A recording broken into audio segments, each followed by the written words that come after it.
ابتدا امام محمد باقر علیہ السلام سے ہوتی ہے، یعنی وہ یقیناً معراج ہوگی۔ جس مہینے کی ابتدا علم سے ہو تو اس مہینے کی انتہا جو وہ معراج ہوگی۔ آئیے لمحات کی وہ وقت کی وہ گھڑیاں بھی قریب آ گئیں جس کا آپ شدت سے انتظار کر رہے تھے۔ مدرسہ آل نبی جس کا ابتدا جناب حجت الاسلام والمسلمین علی جناب مولانا سید قلب جواد صاحب فرمائیں گے۔ میں طلاب مدرسہ آل نبی سے التماس کر رہا ہوں وہ بیت تشریف میں آئے اور تحصیل علم کا آغاز حجت الاسلام والمسلمین بسم اللہ سے بچوں کی کرائیں گے۔ صلوات ارشاد فرمائے محمد و آل محمد۔ نعرہ تکبیر، نعرہ رسالت، نعرہ رسالت، نعرہ حیدری،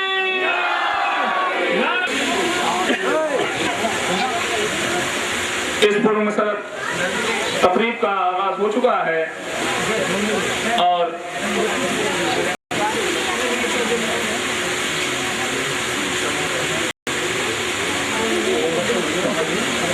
شمع روشن کر رہے ہیں حجت الاسلام والمسلمین علی جناب مولانا سید قلب جواد صاحب اللہ کعبہ۔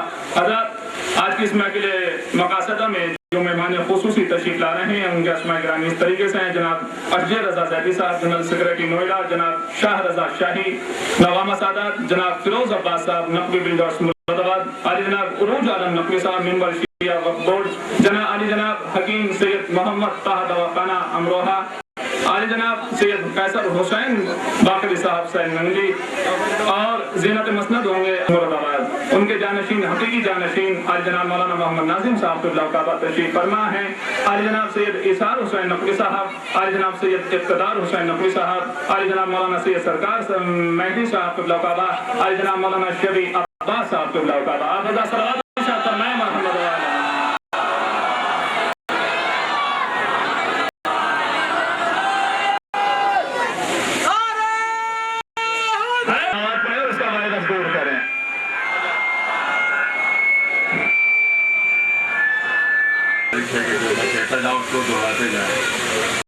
جو جناب کا ہے وہ پڑھنا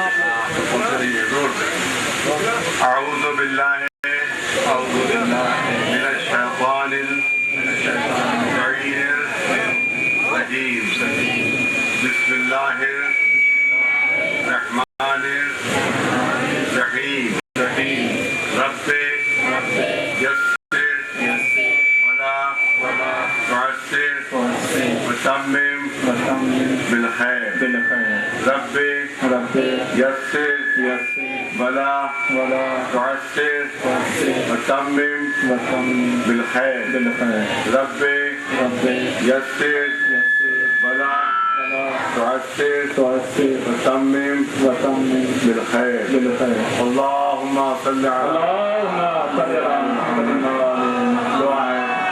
بارگاہ الہی میں بطخیر محمد و آل محمد علیہ السلام یہ مدرسہ جو ہے وہ ترقی کرے اور اس میں جو بچے ہیں جو تعلیم حاصل کریں ان کو دینی دنیاوی دونوں ترقیاں حاصل ہوں اور ان کے ماں باپ کی توفیقات میں بھی اضافہ ہو اور ان کے ماں باپ بھی ان کو قدرت کی طرف سے دنیاوی نعمتیں بھی عطا ہوں اور اخروی نعمتیں بھی عطا ہوں۔ ایک سلوات بھیجیں محمد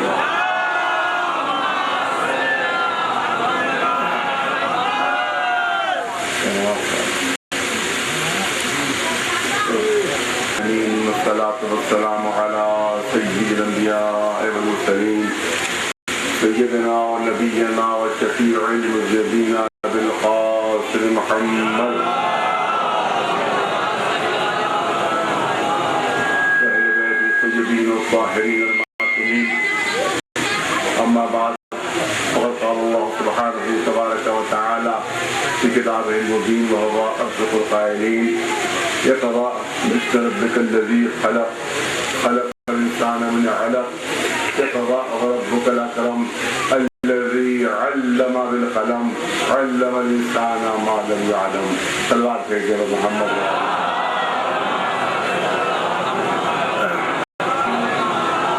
معراج کی بلندیوں کے اوپر تشریف لے گئے تھے اور آج ہی کی شب ہے کہ جب پہلی وحی نازل ہوئی، سبحان اللہ، اور وہ پہلی وحی یہی 5 آیتیں جس کو میں نے عنوان بیان قرار دیا ہے سورہ اقرا کی ابتدائی آیت، جس سے اندازہ ہوتا ہے کہ اسلام میں علم کی اہمیت کیا ہے، جس سے اندازہ ہوتا ہے کہ اسلام کا پیغام کیا ہے، جس سے یہ اندازہ ہوتا ہے کہ اسلام کس مقصد کے لیے آیا اور رسول اسلام کا سبب بعثت کیا ہے۔ اقرأ باسم ربک الذی خلق خلق الانسان من علق، اے رسول پڑھیے،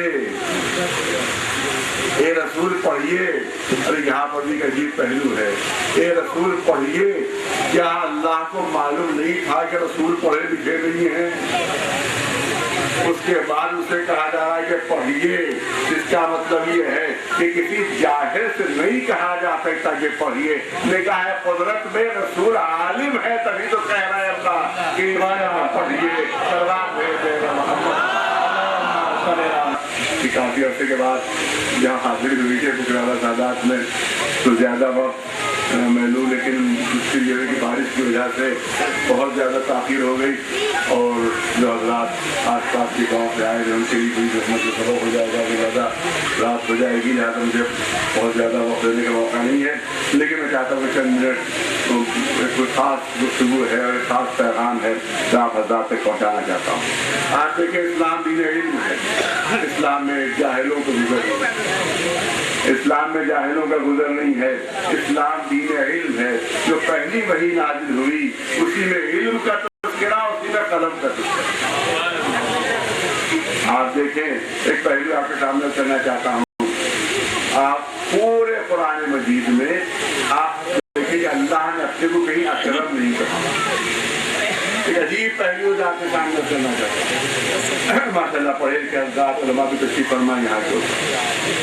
پورے قرآن مجید میں اللہ نے اپنے کو کہیں اکرم نہیں کہا۔ اکرم کی کیا معنی ہے؟ سب سے زیادہ کرم کرنے والا۔ اکرم جو ہے وہ عربی میں اپن تفضیل ہے اور انگریزی میں اس کو سپرلیٹو ڈگری کہتے ہیں، یعنی سب سے زیادہ کرم کرنے والا۔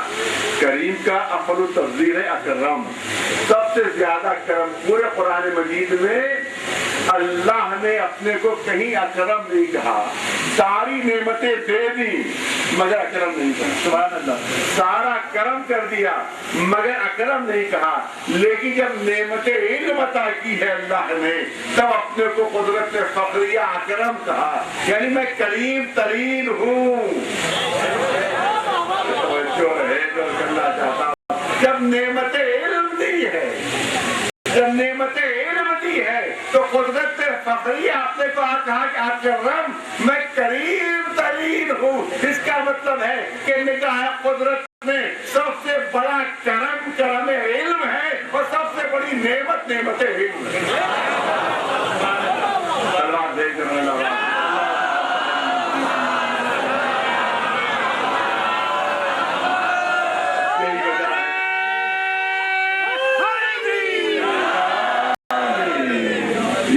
ہے کہ انبیاء کو جو نبوت مل رہی ہے وہ اسی علم کی بنیاد پر مل رہی ہے۔ جناب آدم کو جو ملائکہ پر برتری حاصل ہوئی وہ اسی علم کی بنیاد پر ہے۔ اسی علم کا امتحان جب ہوا ہے اور اس علم کے امتحان میں جب جناب آدم کامیاب ہوئے ہیں تب انہیں عہدہ نبوت ملا، اور اس کے بعد قرآن مجید میں ایک کلیہ بیان کر دیا گیا کہ لقد اخترناہم علی علم علی العالمین، ہم نے جس کو بھی پوری توجہ رہے۔ آپ دیکھیں گے ایک فیصلہ کن ایک بیان ہے پیش کرنا چاہتا ہوں، آپ کہیں بھی ہمارے بچے جوان کہیں بھی یہ بات پیش کر سکتے ہیں۔ قدرت نے جو عہدوں کی بنیاد رکھی ہے وہ علم کو، اسی لیے کلیہ بیان کر دیا قرآن میں کہ لقد اخترناہم علی علم علی العالمین۔ ارے ہم نے جس کو جو عہدہ دیا ہے وہ اس کو دیا ہے جو اپنے زمانے کا سب سے بڑا عالم ہے۔ معیار بیان کر دیا، کہیں بھی آپ کے دلیل دے سکتے ہیں، وہ مستحکم ترین دلیل ہے ہمارے مذہب کی حقانیت۔ قدرت نے اعلان فرمایا قرآن مجید میں، معیار بیان کیا کہ ہماری طرف سے جو نمائندہ ہوگا وہ کون ہوگا۔ ہماری طرف سے جو رہبر ہوگا وہ کون ہوگا؟ ہماری طرف سے جو ہدایت کرنے والا آئے گا وہ کون ہوگا؟ اس کا معیار بیان کر دیا، اس کی کسوٹی بیان کر دی کہ دیکھو ہم کسوٹی قیامت تک کے لیے پیش کیے دے رہے ہیں، معیار قیامت تک کے لیے پیش کیے دے رہے ہیں۔ یہ نہ توجہ رہے لفظوں پر، یہ نہ دیکھنا کہ تخت حکومت پر کون بیٹھا ہے، یہ نہ دیکھنا کہ ظاہری اقتدار کس کے پاس ہے، یہ نہ دیکھنا کہ درباری کس کے ساتھ ہے، یہ دیکھنا کہ مسند علم کا تاجدار کون ہے۔ ایک سلوات دے دیں ورنہ یہ دیکھنا کہ زمانے کا سب سے بڑا عالم کون ہے، یہ دیکھنا کہ کس کے در کے اوپر لوگ مسئلے لے کر آ رہے ہیں، اور کون ہے کہ جو لوگ ٹھوکرے کھا کر اس کے دروازے پر آ رہے ہیں۔ آپ دیکھیں کہ خلیل ابن احمد نحوی ایک بہت بڑا عالم ہے، بہت بڑا عالم ہے، اتنا بڑا عالم تھا یہ، جو علم پر گفتگو ہو رہی ہے، دو جملے کرنا چاہتا ہوں۔ خلیل ابن احمد فراہیدی، نحوی بھی کہتے ہیں فراہیدی بھی کہتے ہیں، اتنا بڑا عالم تھا کہ اس کے شاگردوں نے سے کہا کہ اگر آپ نبوت کا دعویٰ کر دیں تو کتنے لوگ آپ کو نبی مان لیں، آپ کا علم اتنا ہے۔ تو اتنا زبردست عالم، توجہ ہے، اتنا زبردست عالم مگر در علی پر سر جھکا ہوا، در مولا کائنات پر سر جھکا ہوا۔ لوگوں نے حیرت سے پوچھا کہ آپ کا خود علم اتنا زیادہ ہے کہ اگر آپ نبوت کا دعویٰ کریں تو کتنے لوگ آپ کو نبی مان لیں، آپ نے علی میں کیا بات پائی؟ آپ نے علی میں کیا بات پائی کہ اتنے زیادہ علم کے بعد بھی، اتنا بڑا عالم ہونے کے باوجود آپ کا سر در علی پر جھک گیا؟ تو انہوں نے جواب دیا ہے، وہ آج بھی تاریخ کی پیشانی پر سنہری حرفوں سے لکھا ہوا ہے۔ انہوں نے جواب دیا کہ ایک بات علی میں ایسی پائی جو کسی میں نہ پائی، ایک بات علی میں ایسی پائی جو کسی میں نہ پائی۔ لوگوں نے پوچھا وہ کون سی بات ہے جو آپ نے علی میں پائی اور کسی میں نہ پائی؟ آج اس کا وہ جواب آج بھی تاریخ میں محفوظ ہے کہ احتیاج الکل لے واستغناء عن الکل دلیل علی انہ امام الکل۔ ارے ہر ایک کا محتاج ہو کر در علی پر آنا، ہر ایک کا محتاج ہو کر در علی پر آنا، اور علی کا کبھی کسی در پر نہ جانا، وہ اس بات کی دلیل ہے کہ کائنات کا امام بنا کر بھیجا گیا ہے۔ سلوات بھیجے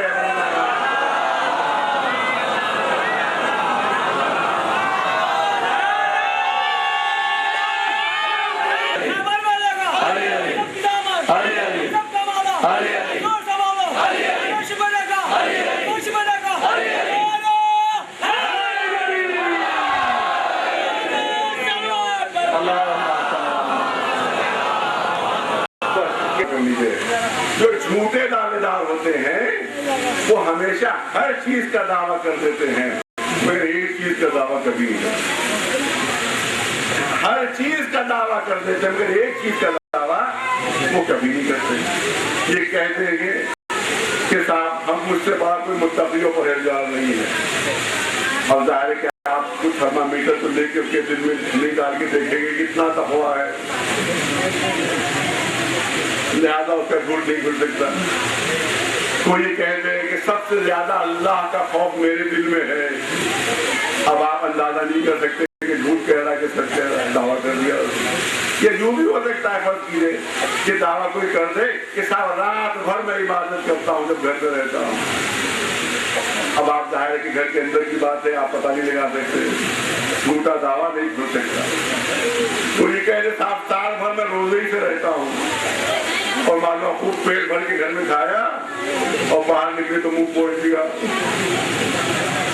اب آپ ظاہر ہے کہ کسی ڈاکٹر کیا کہیں کوئی ایکس رے تو کروائیں گے نہیں کہ پیٹ کے اندر دیکھیں گے غذا ہے کہ نہیں ہے، مان لو کہ جھوٹ نہیں کھلے گا۔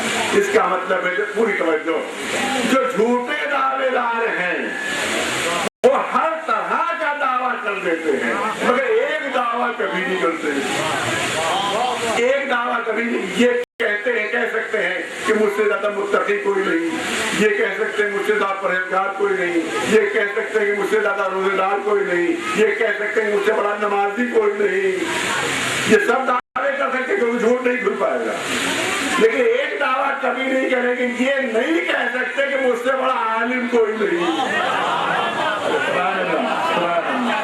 یہ دعویٰ کبھی نہیں کریں گے کہ مجھ سے بڑا عالم کوئی نہیں، کیونکہ سارے دعوے ان کا جھوٹ نہیں کھل سکتا، مگر ادھر علم کا دعویٰ کیا 2 منٹ میں جھوٹ کھل جائے گا، 2 منٹ میں پول کھل جائے گا۔ اور کسی دعویٰ کیا کہ مجھ سے بڑا سائنسداں کوئی نہیں، اور کسی ہائی اسکول کے طالب علم نے کوئی سائنس کا سوال کر دیا تو آپ چپ کے بیٹھے رہے اور اسی وقت پول کھلی ہے۔ اگر کہہ دیا میں نے کہ صاحب ریاضی مجھ سے بڑھ کر کوئی نہیں، ارتھمیٹک مجھ سے زیادہ کوئی نہیں، میتھمیٹک میں سب سے زیادہ جانتا ہوں، اور کسی بچے نے مجمع سے کھڑے ہو کر کہہ دیا کہ 19 کا پہاڑا پڑھ کر سنا دیجیے، 19 کا پہاڑا پڑھ کر سنا دیجیے، تو 19 چوکوں سے آگے نہیں بڑھ سکتا، 19 چوکوں سے آگے نہیں بڑھ سکتا، اور میں سمجھتا ہوں کہ مجبوری بہت سے لوگ چوکوں سے آگے نہیں بڑھ 19 چوکے سے آگے نہیں بڑھ سکتے، معلوم اسی وقت دعویٰ کھل جائے گا، اسی وقت پول کھل جائے گا۔ اسی لیے جھوٹے دعوے داروں نے ہر طرح کا دعویٰ کیا، مگر کبھی علم کا دعویٰ نہیں کیا، کبھی علم کا دعویٰ نہیں کیا۔ علم کا دعویٰ کرنے والے صرف 2 ملے ہیں تاریخ انسانیت میں، صرف 2 ملے ہیں تاریخ انسانیت میں، ایک وہ جو کہہ رہا نا مدینہ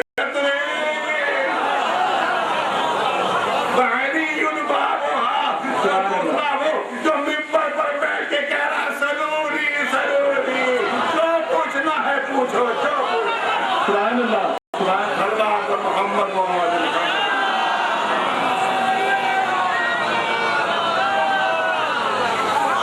تو یہ ہے علم کی مسئلہ، یہ علم کی مسئلہ۔ اب یہاں پر اس سے پہلے بھی گفتگو ہوئی کہ ہمیں اہل بیت الاسلام کے چاہنے والے ہمیں محمد و آل محمد کے،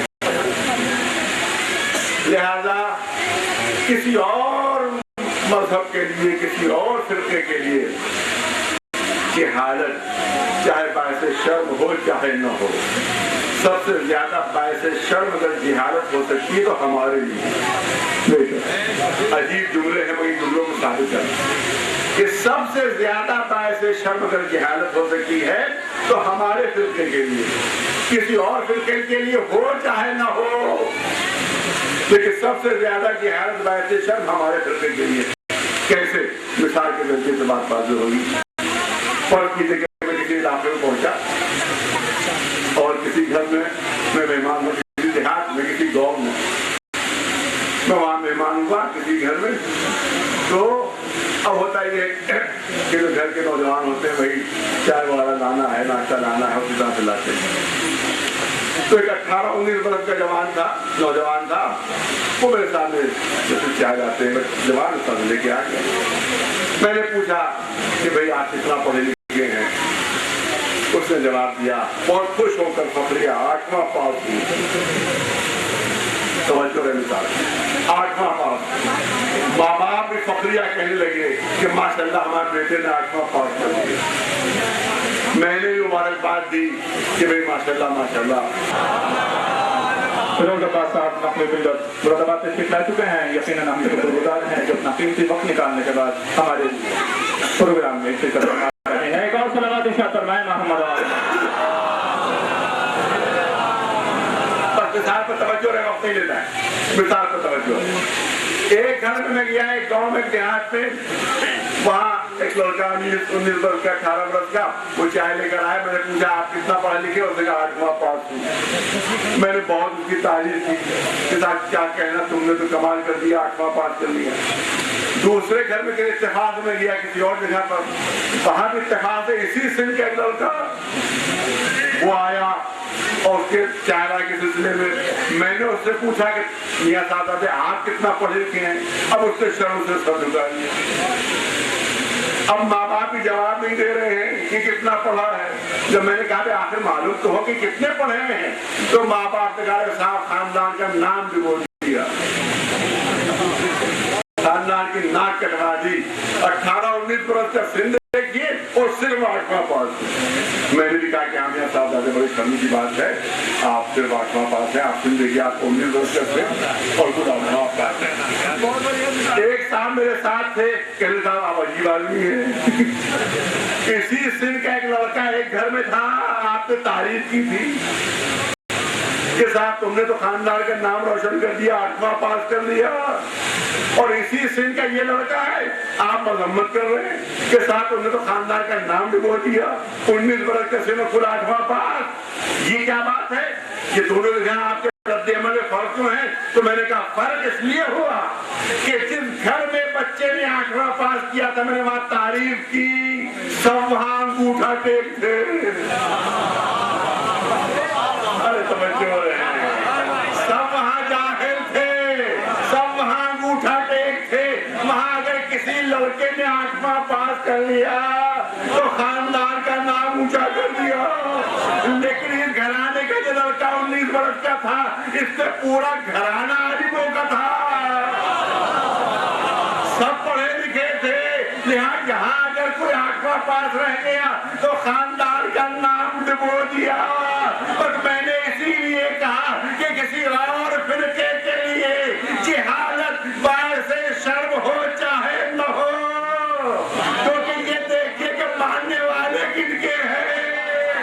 سب سے زیادہ باعث شرم اگر جہالت ہو سکتی ہے تو ہمارے لیے ہو سکتی ہے, کیونکہ ہم ان در سے وابستہ ہیں کہ جس میں کوئی خطیب منبر سرونی ہے, کوئی شہر علم ہے. یہ وہ لوگ ہیں جو کائنات کے سب سے بڑے عالم ہیں, ہم ان کے در سے وابستہ ہیں, لہذا جہالت ہمارے لیے سب سے زیادہ باعث شرم ہے. اللہ دیکھ رہے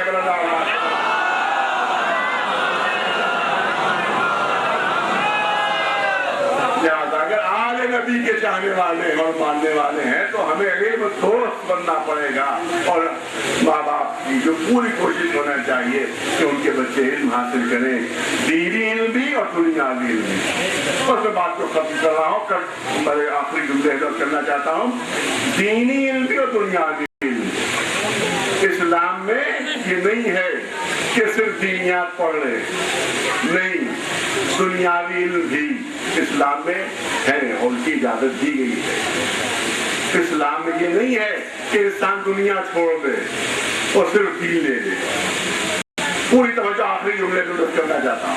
اسلام میں یہ نہیں ہے کہ صرف دین لے لو اور دنیا چھوڑ دو, نہ یہ ہے کہ دنیا لے لو اور دین چھوڑ دو, بلکہ رسول اللہ کا ارشاد سنیے اور غور سے سن لیجیے, ہمارے بچوں جوان خاص طور سے سنیں. رسول اللہ کا ارشاد ہے کہ جو دنیا کی خاطر دین کو چھوڑے وہ بھی مجھ سے نہیں ہے. جو دنیا لے لے اور دین کو چھوڑ دے وہ بھی مجھ سے نہیں ہے. اور اس کے بعد ارشاد فرمایا جو صرف دین کو لے لے اور دنیا کو چھوڑ دے وہ بھی مجھ سے نہیں ہے. اس کا مطلب یہ ہے کہ اسلام دین اور دنیا کے ایک حسین امتزاج کا نام ہے, ایک خوبصورت امتزاج کا نام ہے اسلام. اور اسلام میں دین بھی ہے اور دنیا بھی ہے. بس آخری جملے نظر کر رہا ہوں, اسلام میں دین بھی ہے اور دنیا بھی ہے. دین اور دنیا کے حسین امتزاج کا نام اسلام. یہی وجہ ہے کہ جب اسلام میں علم نے جناب داؤد کی صورت اختیار کی ہے تو داوری بھی کی ہے اور زرہ بھی بنی ہے. اور جملے سنیے, آخری جملے ہیں, صاحبان ذوق کی نظر کرنا چاہتا ہوں کہ اسلام میں دین بھی ہے اور دنیا بھی ہے. اسی لیے اسلام میں علم نے جب جناب داؤد کی صورت اختیار کی ہے تو داوری بھی کی ہے اور زرہ بھی بنی ہے, زرہ بھی بنائی ہے. اور جب اسلام میں علم نے جناب سلیمان کی صورت اختیار کی ہے تو چٹائی بھی بنی ہے اور زمین و آسمان کی باغ ڈور بھی سنبھالی ہے. ارے توجہ رہے صاحبان, چٹائی بھی بنی ہے اور زمین و آسمان کی باغ ڈور بھی سنبھالی ہے. اور اسلام میں علم نے جب جناب ابراہیم کی صورت اختیار کی ہے تو بھیڑیں بھی چرائی ہیں اور نار کو گلنار بھی بنایا ہے. بڑے توجہ رہے, بھیڑیں بھی چرائی ہیں اور نار کو گلنار بھی بنایا ہے, یعنی دنیا بھی ہے اور دین بھی ہے. دنیا بھی ہے اور دین بھی ہے. اسلام میں جناب ابراہیم نے جب علم کی صورت اختیار کی ہے, علم نے جب جناب ابراہیم کی صورت اختیار کی ہے تو بھیڑیں بھی چرائی اور نار کو گلنار بھی بنایا ہے. اسی طرح سے اسلام میں علم نے جب جناب موسیٰ کی صورت اختیار کی ہے تو کنویں سے پانی بھی کھینچا اور دریائے نیل میں راستے بھی بنائے. صاحبان ذوق ہے. ارے اسلام میں علم نے جب جناب موسیٰ کی شکل اختیار کی ہے تو کنویں سے پانی بھی کھینچا اور دریائے نیل میں راستے بھی بنائے ہیں. اور اسلام میں علم نے جب جناب عیسیٰ کی صورت اختیار کی ہے تو نجاری بھی کی ہے, پڑھائی کا کام. توجہ رہے. اسلام میں علم نے جب جناب عیسیٰ کی صورت اختیار کی ہے تو بڑھائی کا کام بھی کیا ہے, نجاری بھی کی ہے اور مردوں کو زندہ بھی کیا ہے.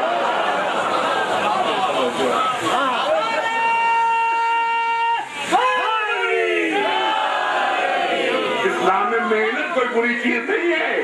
جناب عیسیٰ بڑھائی کا کام کر رہے, نجارہ بھی کیا ہے. اور اسلام میں علم نے جب محمد مصطفیٰ کی صورت اختیار کی, علم نے جب محمد مصطفیٰ کی شکل اختیار کی تو دنیاوی سامان تجارت آسمان سے زمین تک لے کر.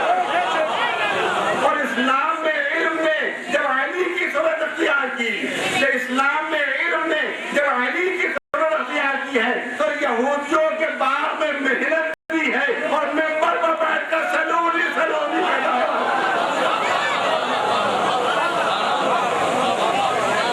لہذا دنیا بھی ہے اور دین بھی. اپنے بچوں کو دنیاوی تعلیم کے ساتھ دینی تعلیم بھی دیجیے اور دینی تعلیم کے ساتھ دنیاوی تعلیم بھی ان کو ملنا چاہیے.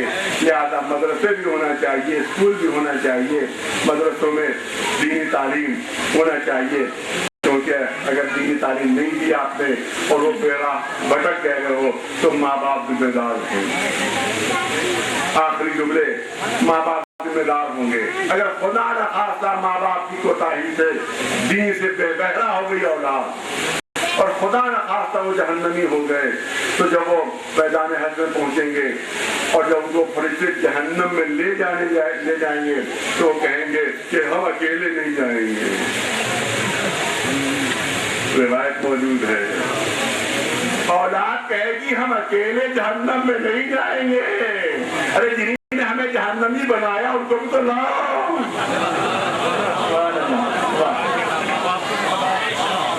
جن کی وجہ سے ہم جہنم میں جا رہے ہیں ان کو بھی تو لایا جائے. اگر ماں باپ ہماری صحیح تربیت کا انتظام کرتے, ہمیں دینی تعلیم دلوا دیتے تو ہم جہنمی کیوں ہوتے؟ ہم اکیلے نہیں جائیں گے, ہم ان کے ساتھ جائیں گے. اس وقت آواز قدرت آئے گی کہ ماں باپ کو بھی ساتھ میں جہنم بھیجو. تو بس ضروری ہے ماں باپ کے لیے کہ دنیاوی تعلیم کے ساتھ ساتھ دینی تعلیم کا اہتمام اسی طرف سے ہونا چاہیے. آپ یاد رکھیں کہ انجینئر بنا دیا ضروری ہے, اسلام منع نہیں کرتا. ڈاکٹر بنا دیا آپ نے, اسلام بالکل منع نہیں کرتا. پروفیسر بنا دیا آپ نے, اسلام بالکل منع نہیں کرتا. انجینئر بھی بنے, ڈاکٹر بھی بنے, پروفیسر بھی بنے, سب کچھ بنے, مگر آپ یاد رکھیں کہ میدان حشر میں نہ تو ڈاکٹری کام آئے گی کیونکہ وہاں کسی کا علاج نہیں کرنا ہے. میدان حشر میں نہ کسی کا علاج کرنا ہے, نہ انجینئر صاحب کو پل بنانا ہوں گے, نہ پروفیسر صاحب کسی کو پڑھا رہی ہوں. لہذا یہ دنیاوی علوم یہی رہ جائیں گے, دینی علم وہاں کام آئے گا. لہذا دنیا کے ساتھ ساتھ دین بھی ہونا چاہیے, یہ گزارش ہے. لہذا آپ حضرات بھرپور تعاون فرمائیں اس مدرسے میں. اور سارے بات ہے, میں شہنواز صاحب اور دیگر حضرات جو اس میں مسئول ہیں ان کی طرف سے مدرسہ قائم ہو رہا ہے. میری طرف سے ہر طرح سے انشاءاللہ جو ہم میرے امکان میں ہے اس کے لیے میں حاضر ہوں، اور آپ حضرات کے لیے پورے بھرپور تعاون کی درخواست ہے، کیونکہ اسی میں آپ کی دنیا کی بھلائی ہے، اسی میں آپ کی آخرت کے لیے بھلائی ہے۔ اور یہ بچے جو ہے انشاءاللہ ہم سب کے لیے میری طرف سے دعا ہے کہ بطبع محمد و آل محمد علیہ السلام ان سب کو دین و دنیا کی دونوں طرف لے آئے۔ حاضرین بد میں بہت زبردست عید ہے آج کی شب ایک عظیم عید کی شب، موقع نہیں ملا کہ میں میرا کے دوسروں کو سکتا جنہیں وقت سنتا، لیکن زبردست عید ہے آج کی دعا انشاءاللہ رد نہیں ہوگی زیادہ پانے والے آج کی مبارک شب کے طفیل میں، اور تجھے واسطہ محمد علی محمد علیہ السلام کا کہ جتنے بھی حاضرین بزم ہے اور سب کی پریشانیوں کو دور فرما، پالنے والے جو بے روزگار ہیں ان کو روزگار عطا فرما، جو باروزگار ہیں ان کو روزگار میں ترقی عنایت فرما، پالنے والے مومنین جہاں یہاں تشریف فرما ہے وہ جو بھی کاروبار کر رہے ہیں پالنے والے ان کے کاروبار میں ترقی عنایت فرما، پالنے والے ان کو دنیاوی نعمتیں بھی عطا فرما اور دینی نعمتیں بھی عطا فرما، جو بیمار ان کو شفا عنایت فرما، جو مقروض ان کا قرض عطا ہو جائے، جو بے اولاد ان کو اولاد کی نعمت سے نواز دے، جو حج و زیارت تمنی ان کی تمنا پوری فرما دے، پرچم اسلام سربلند رہے، پرچم کفر و نفاق سرنگو رہے، پالنے والے ہمیں اس وقت دنیا سے نہ اٹھانا جب تک محمد و آل محمد علیہ السلام ہمارے کردار عمل سے راضی نہ ہو جائے، پالنے والے ہمارے آخری امام کے حضور میں تاجر فرما اور ہم کو ان کے غلاموں خدا نثار میں شمار فرما۔ ایک سلوات بھیجے بلند آواز۔